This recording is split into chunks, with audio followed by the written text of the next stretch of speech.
Hello' hello' ক'ৰ পৰা phone কৰিছে? আপুনি কোনে কৈছে? হা আপুনি আপোনাক কোনে কৈছিলে? रुको जरा হা सबर আপুনি करो কোনে হয়? আমি কাম কৰা মানুহ। কাম কৰা মানুহ হ'ল বুলি কিনে আপুনি আপোনাৰ নম্বৰটো য'ত কিয় লিখে হে? কোনে ক'ৰ পৰা কৈছে? য'ৰ পৰা নক'লে আপুনি আপোনাৰ নম্বৰ য'ত কিয় লিখে? হা আপোনাৰ যোনটো মোবাইল নাম্বাৰটো আছে অঁ সেইটো আপুনি য'ত কিহৰ কাৰণে লিখে নম্বৰটো আপুনি?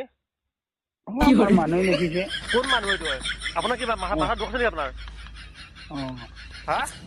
হয় অভদ্ৰ চালা নীলাজ হয় কি হয়? ক'ৰ পৰা কৈছে? মই য'ৰ পৰা কৈছোঁ মই কৈছোঁ কেলা গুৱাহাটীৰ পৰা কৈছোঁ। কি হ'ল? হা? অঁ তই কেলা আমাৰ পেনেলত তই কি লিখছা নাম্বাৰ এইগিলা? কি গছ কটা কুৱা মিস্ত্ৰী কি কেলা চুইপাৰ কি লিখছা এইগিলা তই? হয় হা? নীলাজ অভদ্ৰ হয় তোৰ কি তই